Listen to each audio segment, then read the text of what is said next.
Hello दोस्तों, स्वागत है आप सभी का। मेरा नाम है विकास और अब हम अपना यूपी जीके का दूसरा पार्ट आज स्टार्ट करने जा रहे हैं। हम पहले पार्ट में हमने उत्तर प्रदेश के इतिहास में प्राक ऐतिहासिक काल और आद्य ऐतिहासिक काल के बारे में हम जान चुके हैं। ठीक है, आज हम एक नई स्टार्ट और करेंगे इसमें कि हम थोड़ा सा यूपी का जो मैप है उसको भी ये जानने का प्रयास करेंगे कि इसमें कहाँ कहाँ इसके बॉर्डर डिस्ट्रिक्ट सीमा साझा करते हैं, कहाँ कहाँ इसकी सीमाएं लगती हैं।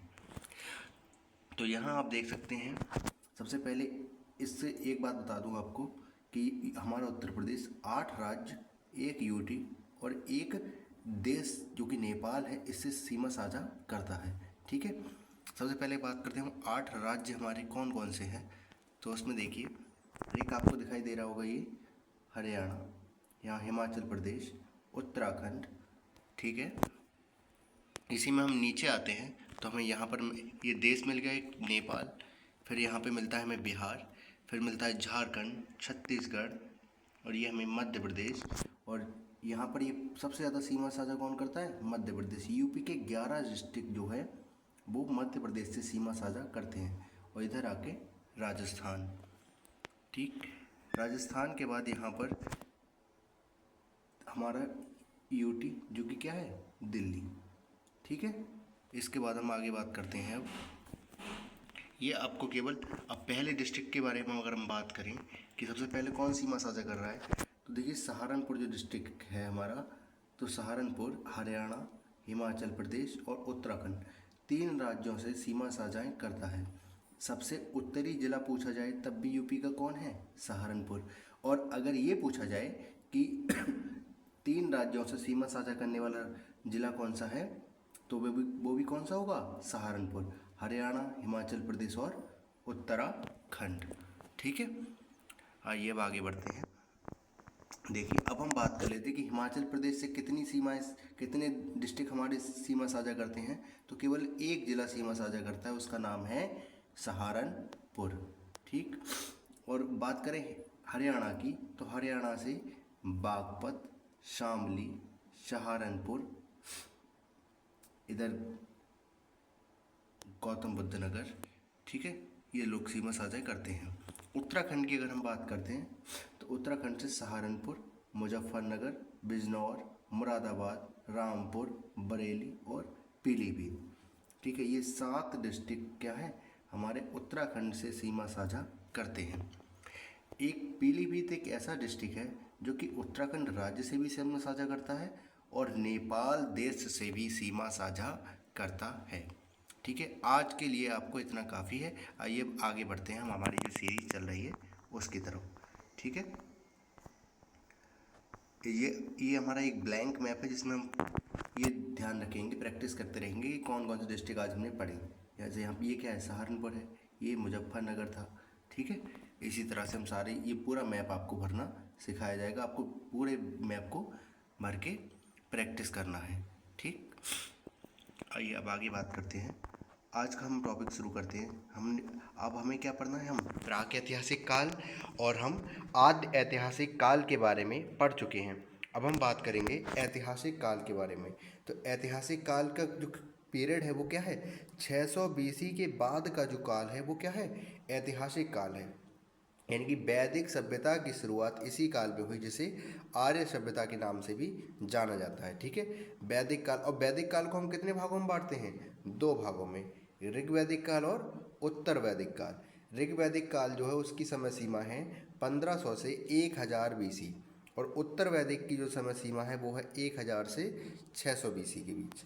ठीक है, ऋग वैदिक से हमें क्या पता चलता है कि ये ऋग वैदिक काल से हमें ऋग्वेद का पता चलता है। और इसके प्रवर्तक कौन कौन थे, यानी कि इसको कौन कौन लाए? आर्य लेके आए थे, जिनका निवास जो है अफगानिस्तान से पंजाब तक था। यानी कि यहाँ पे ये अफगानिस्तान और ये हमारा इंडिया मान ले, तो यहाँ पर ये पंजाब राज्य तक लेके आए थे इसको। इसी काल में क्या हुआ? लोहे की खोज हुई थी। ठीक है, लोहे की खोज हुई, जिसके प्रथम साक्ष्य जो हमें मिले थे वो अतरंजी खेड़ा, जिला एटा है। जिला एटा में अतरंजी खेड़ा एक जगह पड़ती है, वहाँ से हमें क्या मिलते हैं? लोहे की खोज के बारे में पहला साक्ष्य प्राप्त हुआ था। ठीक है, आगे बढ़ते हैं। देखिए, सबसे पहले हम बात करेंगे, आपने एक चीज़ सुनी होगी, सप्त सैंधव। 7 नदियों का जो क्षेत्र होता है उसको हम क्या कहते हैं? सप्त सैंधव कहते हैं। अब ये 7 नदी कौन कौन सी हैं और इनको क्या क्या बोला जाता था, ठीक है? यानी कि वैदिक काल में इनकी नदियों के क्या थे? अलग अलग नाम थे। जैसे सिंधु को तो हम सिंधु नदी ही बोलते थे, सरस्वती, ठीक है, और तीसरी थी सतुद्री। सतुद्री को क्या कहते हैं हम? सतलज नदी। रावी नदी जो है इसको हम परुषणी नदी बोलते थे। ब्यास नदी को हम पिपासा नदी बोलते थे और चिनाब नदी को अश्किनी नदी बोलते थे। झेलम नदी को वितस्ता नदी बोलते थे, ठीक है। आगे बढ़ते हैं।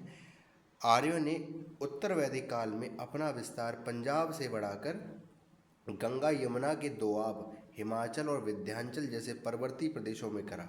इसे ही क्या कहा गया? मध्य देश कहा गया। जैसे इसमें वर्तमान के यूपी के जो हैं कितने डिस्ट्रिक्ट, देखिए, कुरुक्षेत्र।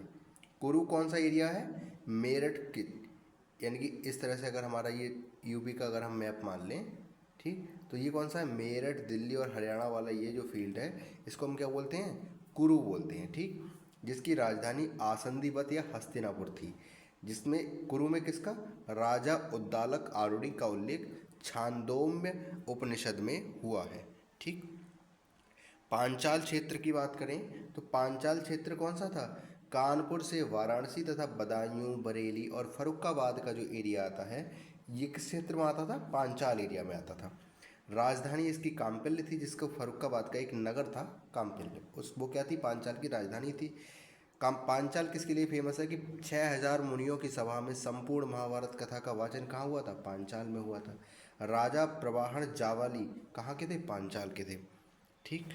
काशी की बात करें तो काशी में वाराणसी, जिसको वाराणसी कहा जाता है, इसमें राजा अजात शत्रु का वर्णन मिलता है, ठीक है।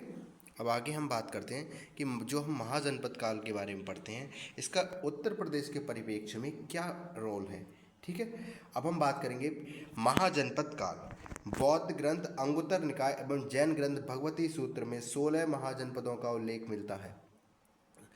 सबसे पहला सवाल आपसे पूछा जाए, महाजनपद काल का महाजनपदों का उल्लेख किसमें है? तो एक तो बौद्ध ग्रंथ है अंगुत्तर निकाय और जैन ग्रंथ है भगवती सूत्र, जिसमें आपको महाजनपदों का उल्लेख मिलता है। जिसमें अब इन 16 महाजनपदों में 8 जो थे क्या थे? यूपी में थे हमारे, ठीक है। कितनी जनपद? महाजनपद 8 महाजनपद हमारे यूपी में थे। कौन कौन से? कौशल महाजनपद में आज के टाइम के कौन कौन से जिले आते हैं? जैसे अयोध्या, श्रावस्ती, बस्ती और लखनऊ का जो एरिया है वो कौन सा आता है? कौशल महाजनपद में था। काशी यानी कि वाराणसी वाला एरिया, कुरु मेरठ दिल्ली व हरियाणा वाला एरिया, पांचाल कानपुर से वाराणसी, बरेली, बदायूं और फरुखाबाद का जो एरिया है, ठीक है। आगे हम बात करते हैं।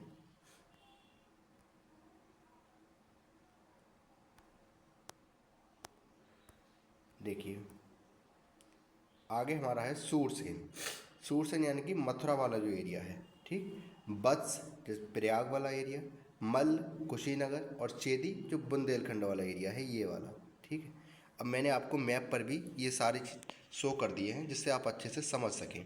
देखिए कुरुक्षेत्र की बात करें तो कहाँ है? ये रहा कुरु। पांचाल कहाँ है? ये है। कौशल ये रहा। मल्ल ये है। काशी ये है। बस प्रयागराज वाला एरिया। चेदी ये रहा। सूरसेन मथुरा, ठीक है। चेदी क्या है? ये जो बुंदेलखंड वाला एरिया है, और इधर का क्या लगता है? ये बघेलखंड, ठीक है। अब सबसे पहला हमारा जो महाजनपद है कौशल महाजनपद, इसके बारे में पढ़ते हैं। कौशल महाजनपद में जो आज के डिस्ट्रिक्ट हैं बहराइच, श्रावस्ती, बलरामपुर, गोंडा, अयोध्या, अंबेडकर नगर, जिसको अकबरपुर कहा जाता था, वो हमारे आते हैं, ठीक है। इसकी जो राजधानी थी वो थी श्रावस्ती, और श्रावस्ती कहाँ थी?